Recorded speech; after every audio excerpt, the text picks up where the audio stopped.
can show the posters. Hello, I'm in my son Connor's room. It's very patriot orientated, as you see, and behind and my bedroom. Yeah, all the way around. It's pretty and behind. Yeah, Connor likes the Patriots. That's good. I love it too. All right, so we're discussing. I got a lot of requests. Are we going to finish The Hobbit? Please let us finish The Hobbit. So, as you see, I'm in my robes and pajamas, and we're going to do a bedtime story reading of The Hobbit. We're going to do a chapter a day, and I'll give you just a little question for attendance. We'll keep it fun and nice, okay? We'll film just like we did with Hatchet, but I'll be reading it to you. So this will be a fun, hopefully good end of the school year. And we're reading a complicated high school level book. But I'm reading it to you, so you'll be able to read along and understand. I hope everyone enjoys it. And we're up to Chapter 10, A Warm Welcome. Don't worry, I'll leave some videos of the cartoon for you. I can't get them all on there because that's illegal on YouTube, right? But I'll put a bunch on just so you can remember. I'll put we'll read a chapter a day till the end of the year. Even on Friday, and I won't even assign anything. You can just read along for 10, 20 minutes, half hour. I don't know, whatever. I have to do a chapter a day. We won't finish. All right, so it's a chapter a day to the end of the year, all right? And that's all you got to do. It's going to be fun. It's going to be learning and reading and, frankly, easy and fun. Guess what? This is what I do at the end of the year all the time anyway. So this is kind of normal. All right, so enjoy. The Hobbit by J.R.R. Tolkien. Chapter 10, A Warm Welcome. The day grew lighter and warmer as they floated along. After a while, the river rounded a steep shoulder of land that came down upon their left. Under its rocky feet, like an inland cliff, the deepest stream had flown lapping and bubbling. Suddenly the cliff fell away. The shore sank, the trees ended. Then Bilbo saw a sight. The lands opened wide about him, filled with the waters of the river which broke up and wandered in 100 winding courses, or halted in marshes and pools, dotted with isles on every side. But still a strong water flowed on steadily through the mist, and far away, its dark head in a torn cloud, there loomed the mountain. Its nearest neighbors to the north and east, and the tumbled land that joined it to them could not be seen. All alone it rose and looked across the marshes to the forest. The lonely mountain. Bilbo had come far and through many adventures to see it, and now he did not like the look of it in the least. As he listened to the talk of the raftsmen and pieced together the scraps of information they let fall, he soon realized that he was very fortunate ever to have seen it at all, even from this distance. Dreary as had been his imprisonment, and unpleasant as was his position, to say nothing of the poor dwarves underneath him, still, he had been more lucky than he had guessed. The talk was all of the trade that came and went on the waterways and the growth of the traffic on the river as the roads out of the east towards Mirkwood vanished or fell into disuse, and of the bickerings of the lakemen and the wood elves about the upkeep of the forest river and the care of the banks. Those lands had changed much since the days when dwarves dwelt in the mountain. Days which most people now remembered only as a very shadowy tradition. They had changed even in recent years, and since the last news that Gandalf had had of them. Great floods and rains had swollen the waters that flowed east, and there had been an earthquake or two, which some were inclined to attribute to the dragon, alluding to him chiefly with a curse and an ominous nod in the direction of the mountain. The marshes and bogs had spread wider and wider on either side. Paths had vanished, and many a rider and wanderer too, if they had tried to find the lost ways across. The elf road through the wood which the dwarves had followed on the advice of Beron now came to a doubtful and little-used end at the eastern edge of the forest. Only the river, offered any longer a safe way from the skirts of Mirkwood in the north to the mountain-shadowed plains beyond, and the river was guarded by the Wood Elves' king. So you see, Bilbo had come in the end by the only road that was any good. It might have been some comfort to Mr. Baggins, shivering on the barrels, if he had known that news of this had reached Gandalf far away and had given him great anxiety, and that he was in fact finishing his other business, which does not come into this tale, and getting ready to come in search of Thorin's company. But Bilbo did not know it. All he knew was that the river seemed to go on and on and on forever, and he was hungry, and he had a nasty cold in the nose, and he did not like the way the mountain seemed to frown at him and threaten him as he drew ever nearer. After a while, however, the river took a more southerly course, and the mountain receded again, and at last, late in the day, the shores grew rocky. The river gathered all its wandering waters together into a deep and rapid flood, and they swept along at a great speed. The sun had set when turning with another sweep towards the east. The forest river rushed into the long lake. There it had a wide mouth with a stony cliff-like gates at either side, whose feet were piled with shingles. The long lake. Bilbo had never imagined that any water that was not the sea could look so big. It was so wide that the opposite shores looked small and far, but it was so long that its northerly end, which pointed towards the mountain, could not be seen at all. Only from the map did Bilbo know that away up there, where the stars of the Wain were already twinkling, the running river came down into the lake from Dale, and with the forest river filled with deep waters, what must once have been a great deep rocky valley. At the southern end, the double waters poured out again over high waterfalls and ran hurriedly to unknown lands. In the still evening air, the noise of the falls could be heard like a distant roar. Not far from the south of the forest river was the strange town he heard the elves speak of in the king's cellars. It was not built on the shore, though there were a few huts and buildings there, but right on the surface of the lake, protected from the swirl of the entering river by a promontory of rock which formed a calm bay.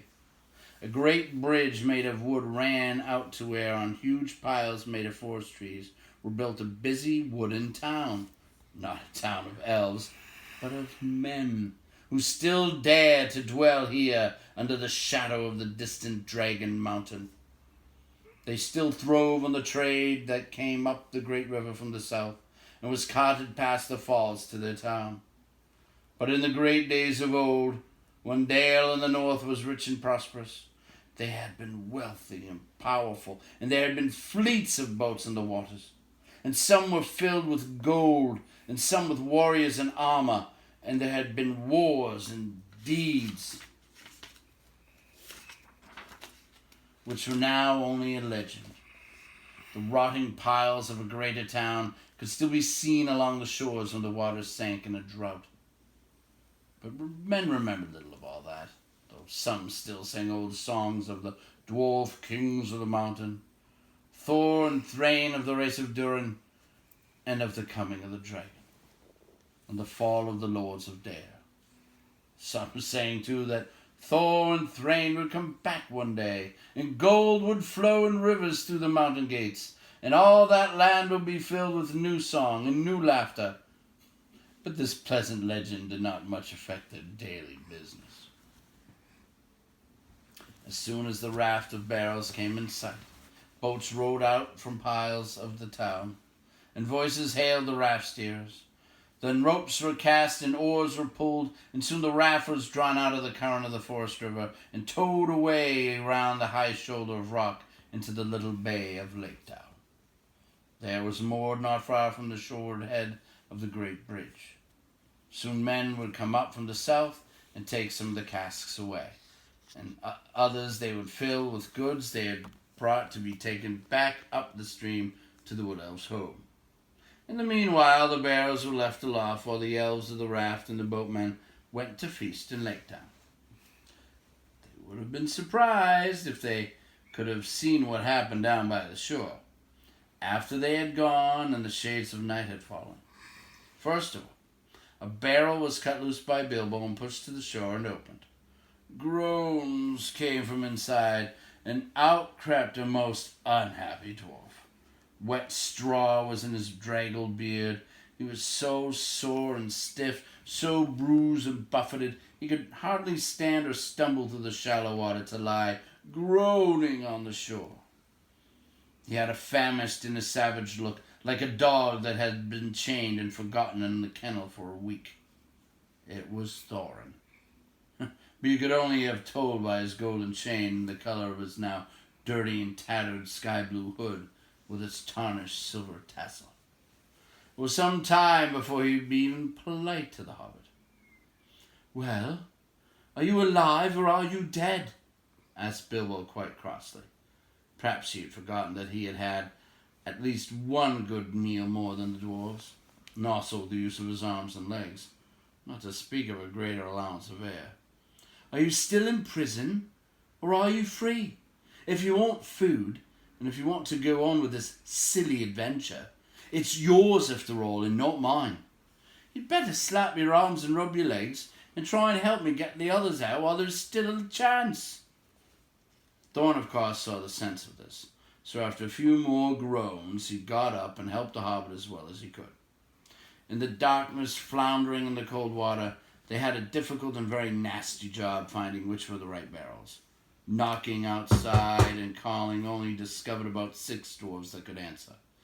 These were unpacked and helped ashore, where they sat or lay muttering and moaning. They were so soaked and bruised and cramped that they could hardly yet realize their release or be properly thankful for it. Dwalin and Balin were 2 of the most unhappy.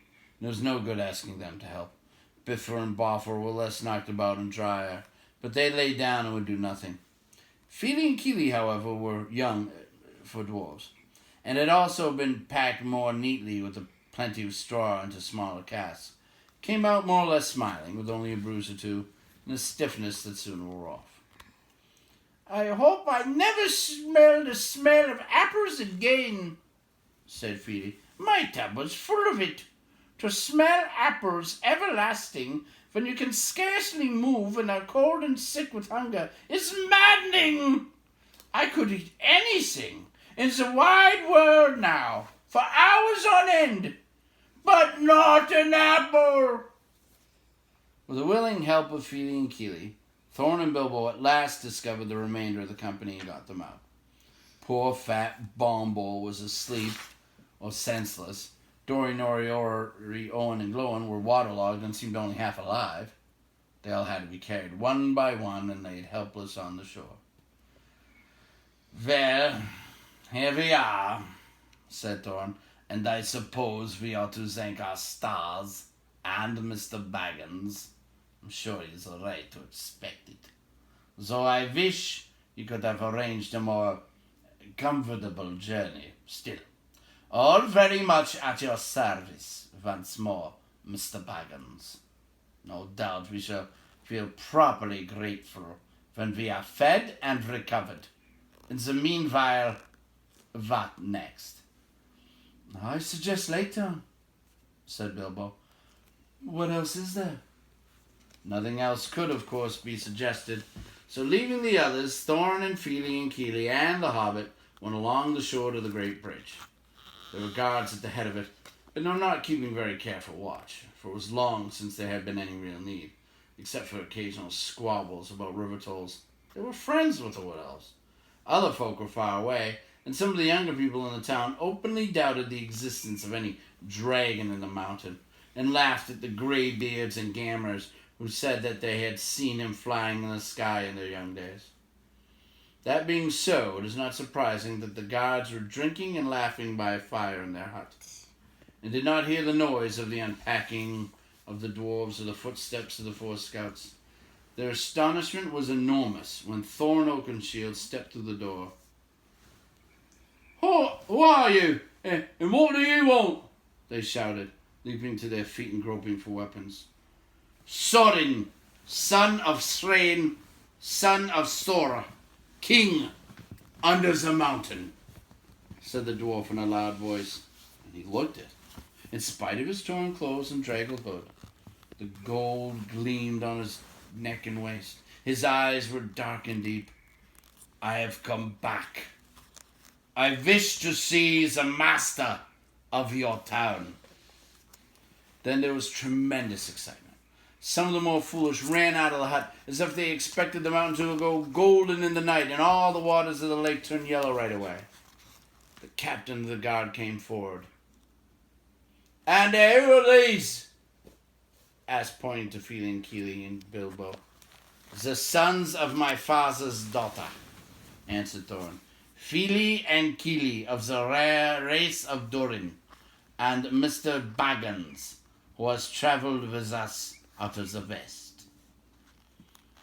"If you come in peace, lay down your arms," said the captain. "We have none," said Thorin, and it was true enough. The knives had been taken from them by the wood elves, and the great sword orcas too. Bilbo had his short sword hidden as usual, but he said nothing about that. "We have no need of weapons who return at last to our own as spoken of old, nor could we fight against so many. Take us to your master."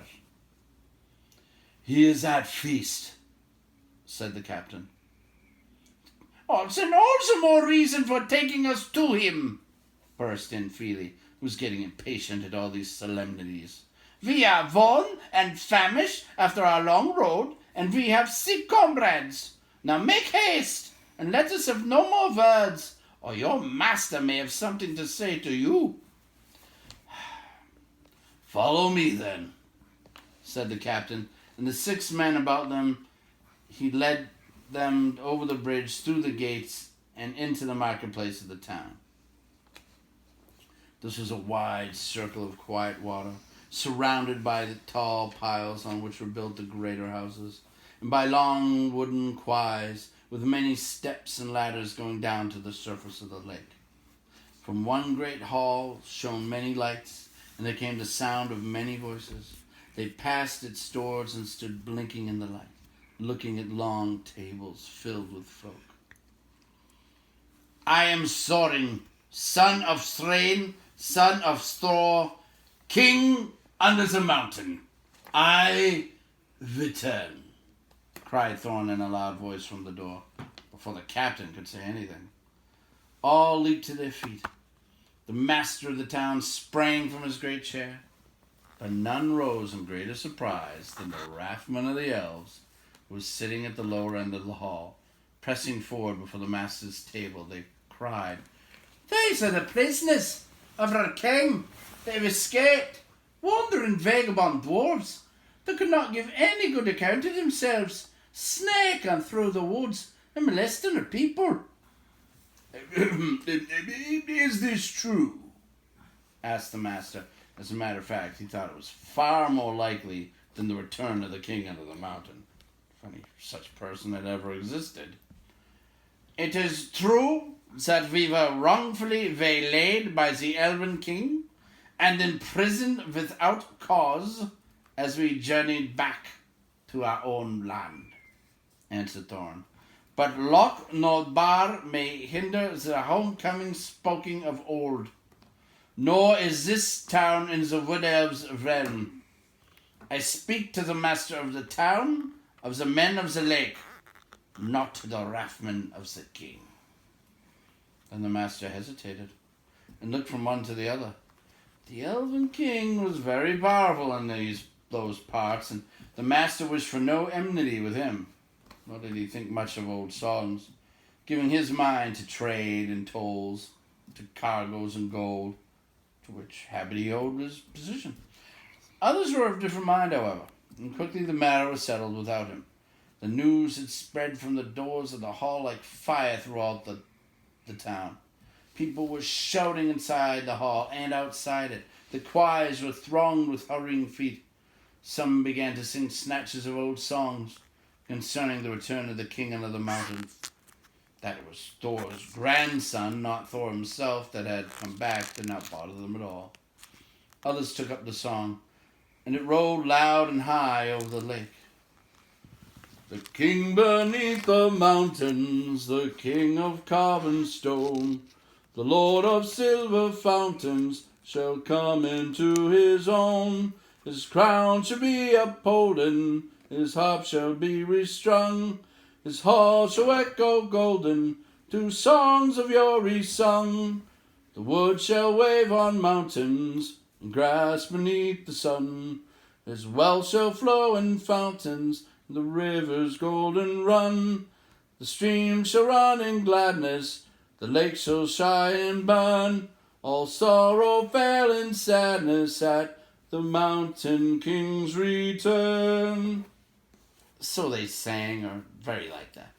Only there was a great deal more of it. There was much shouting as well as the music of harps and of fiddles mixed up with it. Indeed, such excitement had not been known in the town in the memory of the oldest grandfather. The Woodovs themselves began to wonder greatly and even to be afraid.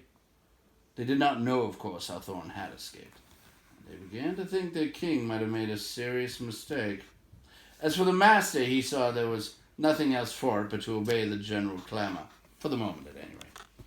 He pretended to believe that Thorn was what he said, so he gave up to him his own great chair and set Feely and Keely beside him in places of honour. Even Bilbo was given a seat at the high table. No explanation of where he came in, no songs alluded to him in even the obscurest way, was asked for in the general bustle. Soon afterwards, the other dwarves were brought into the town amid scenes of astonishing enthusiasm. They were all doctored and fed and housed and pampered in the most delightful and satisfactory fashion. A large house was given up to Thorn and his company. Boats and rowers were put at their service, and crowds sat outside and sang songs all day, or cheered if any dwarf so much as his nose. Some of the songs were old ones. Some of them were quite new and spoke confidently of the sudden death of the dragon and of the cargoes of rich presents coming down the river to Lake Town. These were inspired largely by the master, and they did not particularly please the dwarves, but in the meantime they were well contented, and they quickly grew fat and strong again. Indeed, within a week they were quite recovered, fitted out in fine cloth of their proper colours, with beards combed and trimmed in proud steps. Thorn looked and walked as if his kingdom was already regained, and Smog chopped up into little pieces. Then, as he had said, the dwarves' good feeling towards the little hobbit grew stronger every day. There were no more groans or grumbles. They drank his health and patted him on the back. They made a great fuss of him, which was just as well, for he was not feeling particularly cheerful. He had not forgotten the look of the mountain, nor the thought of the dragon. And he had, besides, a shocking cold. For 3 days he sneezed and coughed, and he could not go out. And even after that, his speeches at banquets were limited to, "Thank you very much." In the meanwhile, the wood elves had gone back up the forest river with their cargoes, and there was a great excitement in the king's palace. I've never heard what happened to the chief of the guards and the butler. Nothing, of course, was ever said about keys or barrels while the dwarves stayed in Lake Town, and Bilbo was careful never to become invisible. Still, I dare say more was guessed than was known, though doubtless Mr. Baggins remained a bit of a mystery. In any case, the king knew now the dwarves' errand, or thought he did, and he said to himself, "Very well, we'll see. No treasure will come back through Mirkwood without my having something to say in the matter. But I expect they will all come to a bad end, and serve them right." He, at any rate, did not believe in dwarves fighting and killing dragons like Smog, and he strongly suspected attempted burglary or something like it, which shows he was a wise elf, and wiser than the men of the town, though not quite right, as we shall see in the end. He sent out his spies about the shores of the lake, and as far northward towards the mountain as they would go, and waited. At the end of a fortnight, Thorn began to think of departure. While the enthusiasm still lasted in the town was the time to get help. It would not do to let everything cool down with delay. So he spoke to the master and his counselors, and said that soon he and his company must go on towards the mountain. Then, for the first time, the master was surprised and a little frightened, and he wondered if Thorn was, after all, really a descendant of the old kings. He had never thought that the dwarves would actually dare to approach Smaug, but believed they were frauds who would sooner or later be discovered and be turned out. He was wrong. Thorin, of course, was really the grandson of the king under the mountain, and there is no knowing what a dwarf will not dare and do for revenge or the recovery of his own. But the master was not sorry at all to let them go. They were expensive to keep, and their arrival had turned things into a long holiday, in which business was at a standstill. Let them go and bother Smaug, and see how he welcomes them, he thought. Certainly, O Thrain's son, Thor's son, was what he said. You must claim your own. The hour is at hand, spoken of old. What help we can offer shall be yours, and we trust to your gratitude when your kingdom is regained.